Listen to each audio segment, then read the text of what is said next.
बहुत अच्छी कथा थी शिव महापुराण में। ये कामपुर नाम का एक नगर था। उस नगर में यज्ञदत्त नामक ब्राह्मण रहते थे जो वेद वेदांत में पारंग थे, मतलब वेद वेदांत में निष्णात थे। और जैसे सूर्य चमकता है ऐसे उनका मुख चमकता था सूर्य की भांति, मतलब दूसरे सूर्य दिखते थे क्योंकि वेद वेदांत में निष्णात थे, विद्वान थे। खूब भागवत करते थे, खूब यज्ञ करते थे, खूब कराते थे। मतलब ब्राह्मण के जितने कर्म है वो सब करते थे। ब्राह्मण के कितने कर्म है? 6।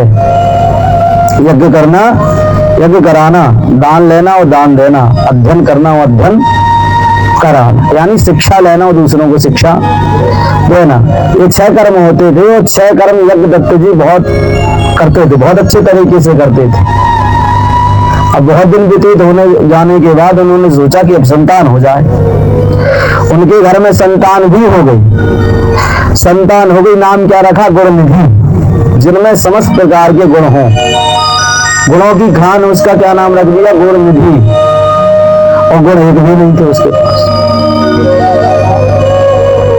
गुण एक भी नहीं थे। अब ब्राह्मण ने सोचा इसको पढ़ाऊंगा, इसके अंदर सारे गुण ही गुण भर दूंगा, गुणों की खान बना दूंगा, इसके अंदर एक भी गुण नहीं रहने दूंगा। इतना वेद वेदांत का इसको अध्ययन कराऊंगा। जैसे मैं विद्वान हूं, जैसे मैं पूज रहा हूं, इसी प्रकार से ये भी पूजेगा। मेरा बेटा भी वेदों के द्वारा वेद वेदांतों का प्रचार करेगा। अब इसको बढ़िया गुरुकुल में भेज दिया पढ़ने के लिए, तो पढ़ने लगा, लेकिन आदत बिगड़ गई, संग बिगड़ गया इसका। संगी साथी कौन मिल गए? जुआरी, तो पीने वाले, चोरी करने वाले, जुआ खेलने वाले इसके मित्र हो गए। एक ब्राह्मण का पुत्र वेद वेदांतों का प्रचार करने वाला, गुरुकुल में पढ़ने वाला, और उसकी संगत, वेद वेदांत पढ़ लिए, सब कुछ अध्ययन कर लिया, लेकिन संगत बिगड़ गई। हमारे आपके जीवन में संगत का असर है। अगर किसी को पत्ते खेलते न बनता हो तो किसी जुआरी के साथ 2-4-10 दिन रह लो, पत्ते फेंकना चालू कर दो। अगर तुम्हें दारू पीने की लत नहीं है, किसी दारूखोर के साथ रहने लगो तो 2-4 दिन में सिखा दे दारू। अरे पी तो यार, तनकसी तो पी, तनकसी तो चीख। एक दारूखोर था, हमने उससे पूछा क्यों भैया दारू क्यों पीते हो? ये स्वाद रहता है क्या इसमें? इसमें मिठास रहती है या इससे शरीर में ताकत आती है? उस दारूखोर ने हमसे कहा कि गुरुजी, ना तो दारू में मजा आता है, ना आनंद आता है, ना मीठी होती है।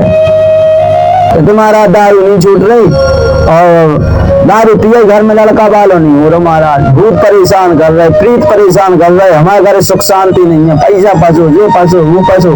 बता भैया, जब तुम गंदगी खाओगे तो भगवान वहां रहेंगे, कृपा करेंगे? नहीं रहेंगे। इसलिए तो कहते हैं दारू इत्यादि छोड़ देना चाहिए। तो हमने उससे पूछा भाई होता क्या है? बोले गुरुजी इसमें ताकत आती है। वो बोला कि गुरुजी दारू पीने से ताकत आती है। हमने कहा अच्छा, मतलब दारू पीने से ताकत आ जाती है। एकदम उस व्यक्ति ने क्या किया कि 2 पहिया 2 पैक मारी, लोहारी से निकल रहा था, इसी धाम की तरफ से निकल रहा था। इतने में राजा की सवारी आई। राजा बढ़िया हाथी पर बैठा था, ढोल नगाड़े बज रहे थे। तो उसको दारू में तो कुछ ना दिखे, हाथी भर दिखे, हाथी के ऊपर बैठने वाला राजा ना दिखे, अपना दंगल ही रहो हुए। तो उसने कहा राजा से, ए हाथी वाले, हाथी बेचेगा क्या? हाथी वाले, हाथी बेचेगा क्या? राजा ने कहा ये 2 कौड़ी का आदमी दारू पीने वाला, इसकी इतनी हिम्मत कि राजा का हाथी खरीदने की ताकत इसमें आ गई। राजा का हाथी खरीदेगा, खुद तो 2-2 पौवा के लिए भाग रहा है। लेकिन उसको राजा न दिखे, राजा के रूप में महाबत दिखे जो उसके ऊपर बैठता है। तो राजा ने कहा एक काम करो, उसको पकड़ो जंजीरों से और उसको सभा में प्रवेश किया जाए, सभा में इसको लाया जाए। अब तो तुरंत दंड दिया नहीं जा सकता, जब तो उसको सभा में प्रवेश कर दिया, प्रवेश किया गया, राजा की गद्दी लगी। राजा ने कहा हाँ भाई महावत, हाँ भाई तो हमारा हाथी खरीदने वाला था, बोल कितने में खरीदेगा? तो जिन दारू पीने वाला था बोले कि महाराज खरीदने वाला चला गया।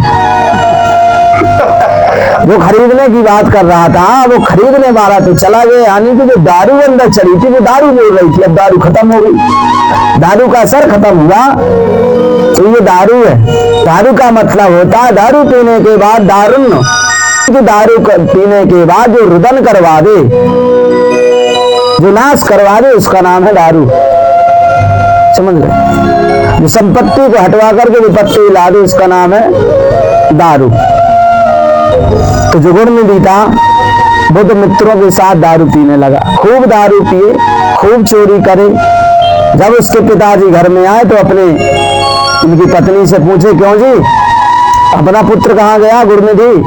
उनकी माताजी झूठ बोल देती थी। माताजी कहती थी, अरे वो अमुक विद्वान के यहाँ पढ़ने के लिए गया है। तो पिताजी प्रसन्न हो जाते थे कि देखो हमारा पुत्र कितना अच्छा है कि एक भी समय खाली नहीं निकालता। सही बात, तो चोरी करने तो खाली समय कहाँ से मिले। तो उनके नजर में तो बोले कि हमारा बेटा कितना अच्छा है कि कभी भी अपना समय खाली नहीं रहता और किसी न किसी विद्वान के पास किसी न किसी प्रकार की शिक्षा का अध्ययन करने के लिए ज्यादा है। अब माताजी उसके सारे अवगुणों को छुपा लेती थी। तो गुणनिधि की माताजी थी, वो सब कुछ छुपा लेती थी। माताजी को पता था ये दारू पीता है, गांजा पीता है, नशा करता है, चोरी करता है, लेकिन माताजी उसकी छुपा लेती। अब बताओ इसमें किसकी गलती है? अगर बेटे के संस्कार बिगड़ रहे हैं तो किसकी गलती है? माताओं की। हाँ, कुछ बातें हैं जो पुत्रों की छुपाई जा सकती हैं, लेकिन जब बेटा यानी कि संस्कार को लांघ, मर्यादा को लांघ रहा हो, जिसमें घर पर कलंक लगने वाला हो, पूर्वजों के नाम पर कलंक लगने वाला हो, वंश की वृद्धि पर मर्यादित पर कलंक लगने वाला हो, तो माताओं को पूरी बातें अपने पति से बता देनी चाहिए कि देखो जी हमारा बेटा बिगड़ रहा है, इसको सही रास्ते पर लाना पड़ेगा। आप तो सोच रहे थे ये विद्वान निकलेगा, पर ये तो दारू पी रहा है, तो गांजा पी रहा है, तो चोरी कर रहा है। लेकिन माता जी ने बताया नहीं, क्योंकि जब माता पुत्र के अवगुण को छुपा लेती है तो उनका पुत्र बिगड़ जाता है। इसलिए हमारे यहाँ प्रथम गुरु पिता को नहीं कहा गया है, हमारे यहाँ प्रथम गुरु माँ को कहा गया है। अगर गुरु ही ऐसा होगा तो शिष्य रूपी पुत्र तो बिगड़ जाएगा।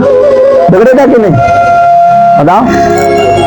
प्रथम गुरु माँ है तो सही शिक्षा देनी चाहिए। जो भी गलत कृत्य कर रहा है तो पिता को बता देना चाहिए। अब तो ये चोरी करने लगा। एक दिन उनके पिताजी कर्मकांड इत्यादि करके निकल रहे थे, तो रास्ते में जो चोर था, जो सामान बेचता था, जो खरीदता था, वहां से निकले तो उसके हाथ में अंगूठी देखी। बोले यार ये तो मेरी अंगूठी। दूसरों के घर में चोरी करे तो ठीक है, लेकिन खुद ही की घर की किसने मशक दी है? उन्होंने कहा दादी किससे पूछूंगा, तो हो सकता है बात बिगड़ जाए। तो उन्होंने पूछा क्यों जी तुम्हारा कल जुआ में नाम आया था? बोले हाँ जी नाम तो आया था। अच्छा ये बताओ ये अंगूठी बहुत सुंदर लग रही है, ये अंगूठी किसकी है, कहाँ से मिली? बोले महाराज बहुत पैनी नजर है आपकी, आपकी इतनी पैनी नजर है कि आपने अपनी अंगूठी इतनी जल्दी पहचान ली। बोले पहचान तो हमने ली, पर हम ये जानना चाहते कि आपके पास ये अंगूठी आई कैसे? ये अंगूठी आपको कौन दे करके गया? वो बोला कि महाराज जी जैसे आपने हमारी इस अंगूठी पर, हमारे हाथ की अंगुली पर आपने नजर पैरी नजर मारी, इसी प्रकार से अपने घर के अंगुष्ठ रूपी पुत्र के ऊपर नजर मारते पहनी, तो पुत्र आपका बिगड़ता नहीं, मैं आपका पुत्र चोरी करता।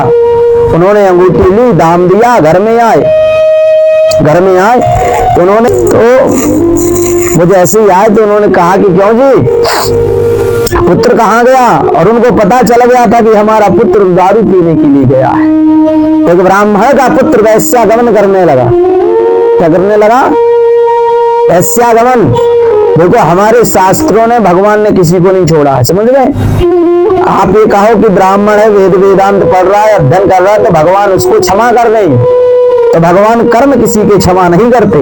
ये भारत भूमि वो पृथ्वी है, कहते हैं पृथ्वी त्वया तालोका देवित्वम शूनादिता वंचधारा माम देवी पवित्रम कुरुचासनम। ये वो पृथ्वी है, वो पवित्र करने वाली ये पृथ्वी है भगवान की पत्नी, कि यहाँ किसी को नहीं छोड़ा जाता।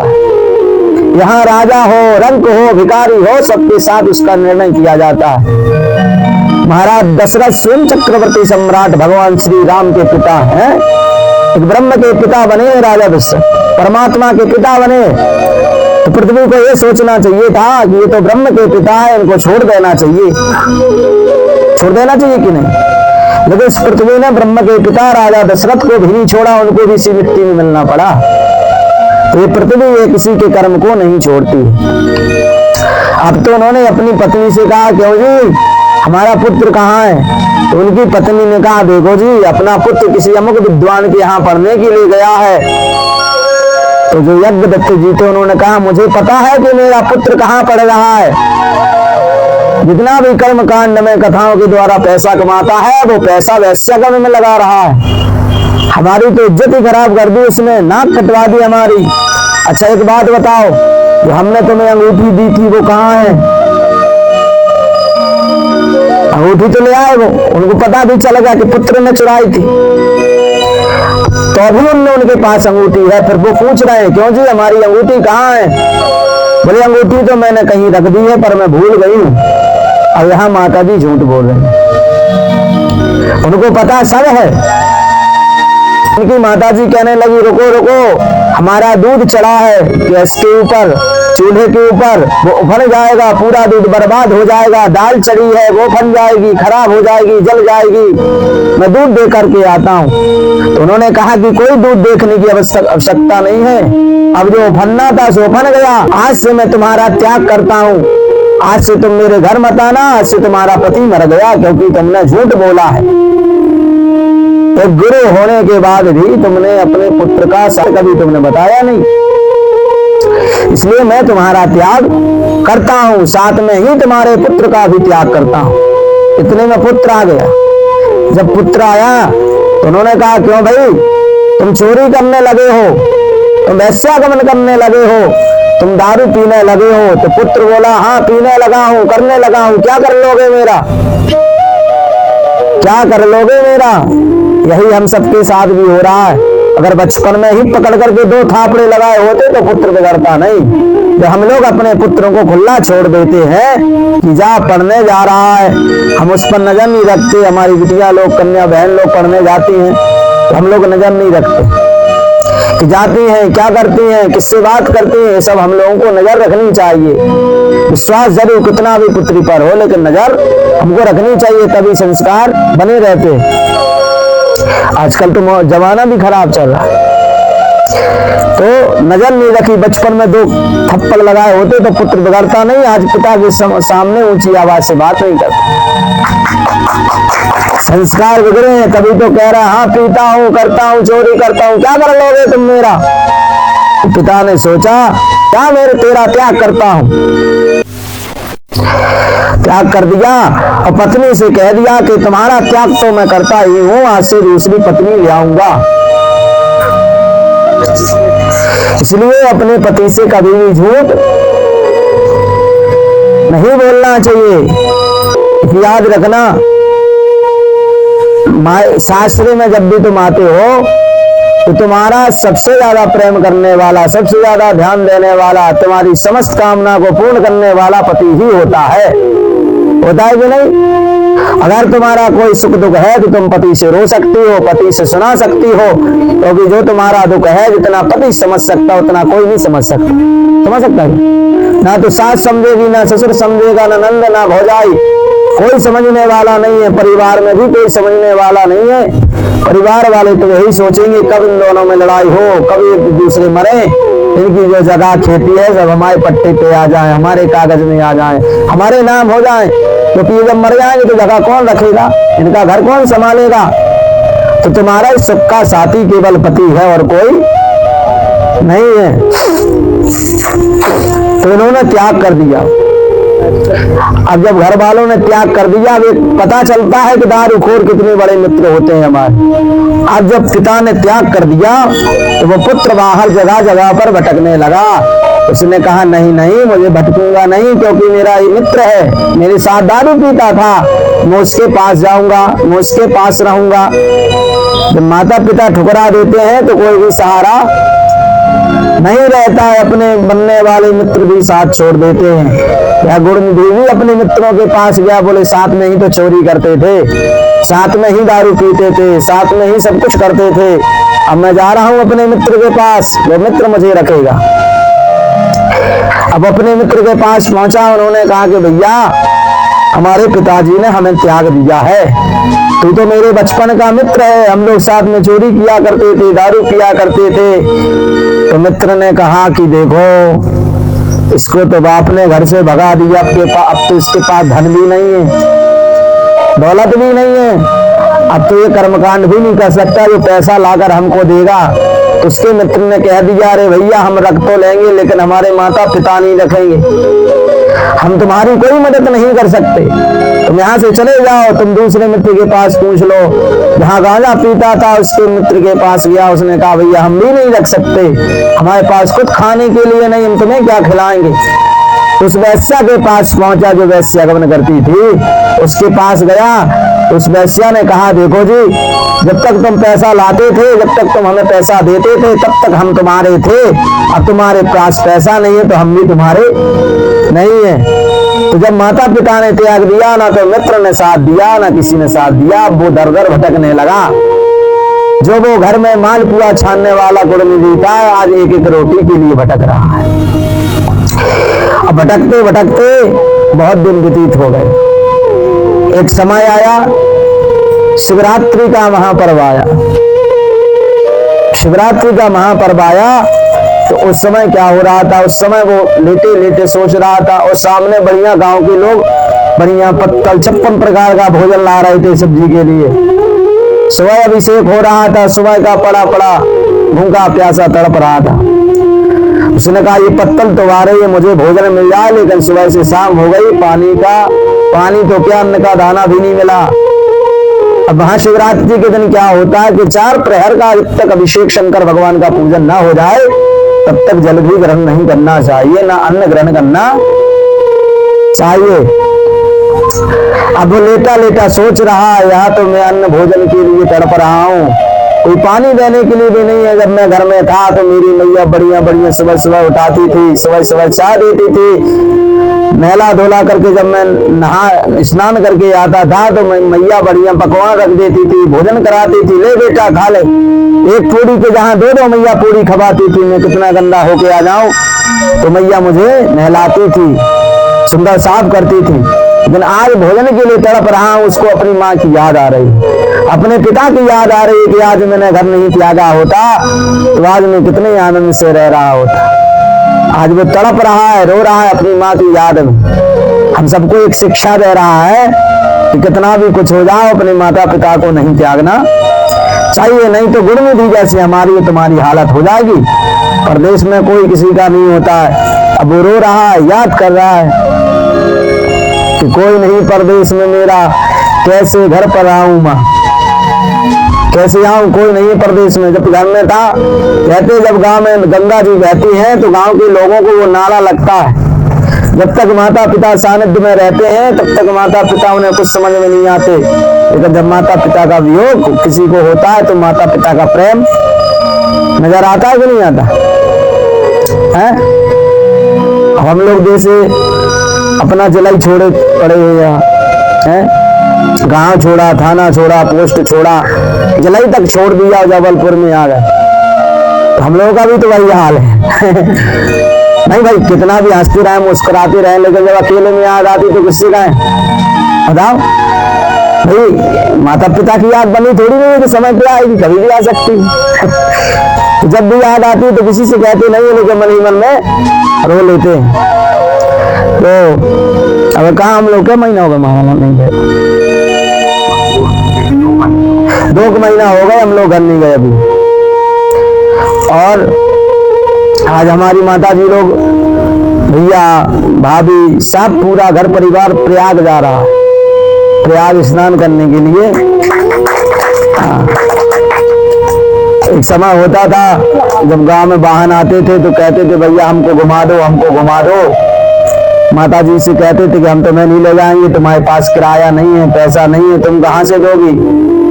तो हम लोग कहा करते थे माता जी चिंता मत करो, एक समय अपन स्वयं की गाड़ी से घूमेंगे। आई बब्बा जी ने कृपा कर दी तो खुद की बोलेरो है, आज खुद की बोलेरो से माता जी जा रहे हैं। तो बता रहे हैं तो वो रो रहा है ना। अब उसने सोचा कि यार सुबह से भोजन ही नहीं मिल रहा है, क्या करूं। रात्रि के 2 प्रहर की पूजा हो गई थी, मतलब कि यहाँ भी महाशिवरात्रि के दिन पूजन होगी। रात्रि भर अभिषेक चलेगा 4 प्रहर का नमक चमक द्वारा। तो वो रो रहा था, उसने सोचा यार भोजन का जुगाड़ नहीं हो पा रहा, पूरे दिन का प्यासा हूँ, पूरे दिन से कोई भोजन नहीं किया हूँ, अब क्या करूं, अब क्या करूं। वहां के जो पंडित जी थे उन्होंने नियम बना रखा था कि जब तक पूरा अभिषेक ना हो जाए शंकर भगवान का, तब तक कोई अन्न या पानी भी ग्रहण नहीं करेगा। अब तो रात्रि 2 प्रहर की पूजा हो चुकी थी। अब लोगों ने कहा कि भैया थोड़ी थक गए हैं, थोड़ा सा आराम कर लें। आराम करने के बाद हम लोग फिर उठेंगे, हाथ पांव धोएंगे, फिर शिव जी का पूजन प्रारंभ करेंगे। कि प्रहर में दीपक रखा हुआ था, ये सो रहा था, देख रहा था कि कब लोग सोए, कब मैं भोजन करूं। ये अभिषेक देखने का इसका मूड नहीं था, न पूजन करने का मूड था कि मैं पूजन देख रहा हूँ, अभिषेक देख रहा हूँ। इसको तो ये लगा था कभी ये सोए, कब मैं भोजन चुराऊं, ये सो जाए, ये सब सो जाए तो मैं कब उठूं और कब जाकर के कुछ भोजन चुरा लूं, ताकि मेरे उधर में सुबह से भोजन नहीं किया है, चूहा कूद गए, मर जाऊंगा, इसलिए मैं कुछ फलहार मुझे मिल जाए चुराने के लिए। अब ये लोग जब सो गए तो एक बत्ती जल रही थी जो बढ़ाने वाली थी, जाने वाली थी, बढ़ाने वाली थी। बढ़ाने का क्या मतलब होता है, हमारे यहाँ शांत हो गए, खत्म हो गए का प्रयोग नहीं है। हमारे यहाँ खत्म जब बोलते हैं जब घर में कोई खत्म हो जाता है, और हमारे यहाँ शांत जब बोलते हैं जब कोई किसी घर से शांत हो जाता है, कोई मृत्यु को प्राप्त हो जाता है, कहते भैया उनके घर का दीपक बुझ गया, इसलिए शांत भी नहीं बोलते, खत्म भी नहीं बोलते और बुझ गया भी नहीं बोलते हैं। हमारे यहाँ बोलते हैं, बोल दे भैया के दुकान वाले बैठे, कोको व्यापार वाले अपने मझौली के कोको, भैया अंदर आने वाले, जब दुकान बंद करने जाते तो क्या बोलते हो, बढ़ा रहे हैं। तो वो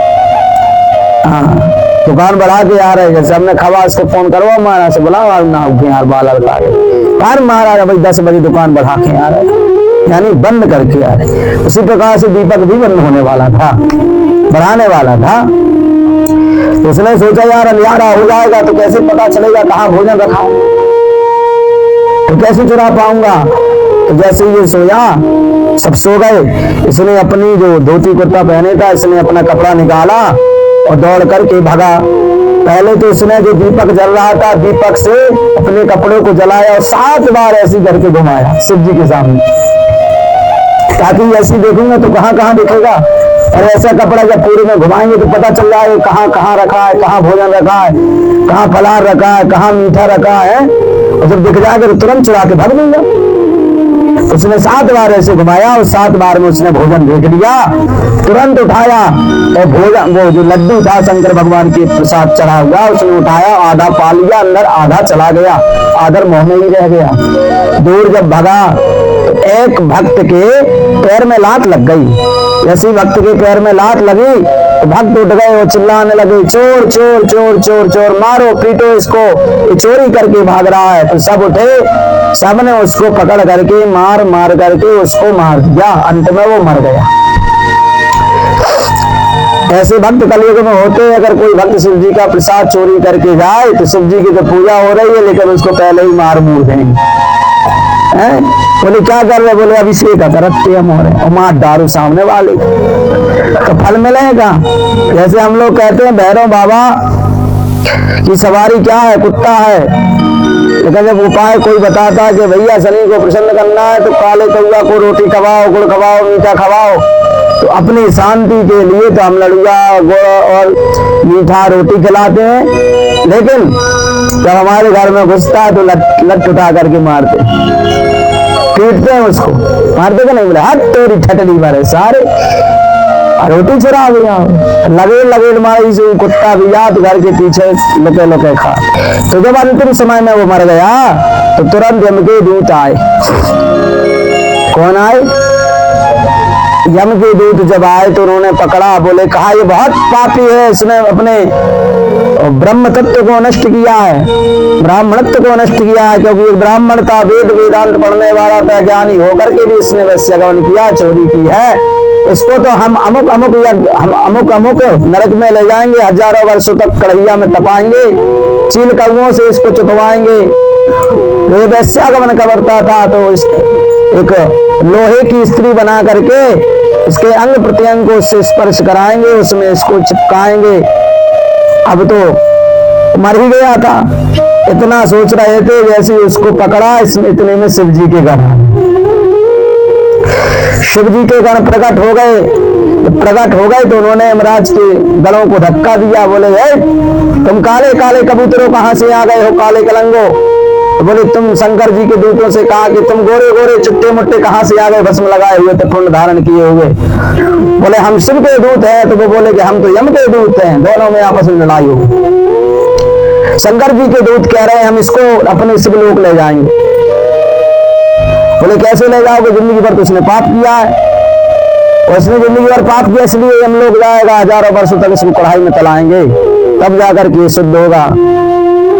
तो भगवान के दूत कहने लगे कि देखो ये तो सभी लोग जाएगा, लेकिन यमराज के दूत कहने लगे हमने सुना है कि लोग कहते हैं जो त्रिपुंड धारण करता है, जो रुद्राक्ष की माला पहनता है, जो शिव शिव नाम गाता है, उसको शिवलोक प्राप्त होता है। ना तो इसके माथे पर त्रिपुंड है, ना इसके मुख में शिव का नाम है, ना तो इसने रुद्राक्ष धारण किया हुआ है, लेकिन ये शिवलोक कैसे जाएगा।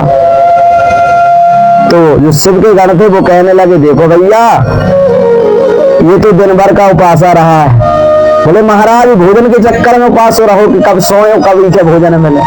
बोले कैसे भी रहा है, लेकिन दिन भर का उपासा तो रहा है। और रात्रि भर इसने शिव जी के अभिषेक को दर्शन किया है, और अभिषेक का दर्शन करने के बाद इसने स्वयं भक्त का स्पर्श किया है। जितने उस भक्त ने शिव जी की पूजन की, अर्चना की है, जितने उसके जीवन के पुण्य प्रताप हैं, उसके पूरे जीवन के पुण्य प्रताप भक्त के स्पर्श से इस गुरुनिधि में आ गए हैं। उसने आरती भी की है 7 बार पूरे शिव भवन में, मतलब शिव के जो स्थान है शिवलोक का, तो शिव जी का जहां मंदिर है वहां पूरे मंदिर में इसने अंधकार में प्रकाश किया है, इसलिए तो शिवलोक ही जाएगा। और इसने और क्या बताया, इसने तो शिव जी का प्रसाद पाया है। बोले महाराज हाथ में लिए हैं शिव जी के गण, बोले कि देखो इसका आधा प्रसाद अंदर चला गया, इसका प्रसाद आधा प्रसाद अंदर चला गया, इसलिए शिवलोक ही जाएगा। तो यमराज के पास जाकर उन्होंने अपने दंड कमंडल फेंक दिए, बोले महाराज आज से ड्यूटी नौकरी खत्म, आज से हम तुम्हारी नौकरी नहीं करेंगे। तो यमराज कहने लगे देखो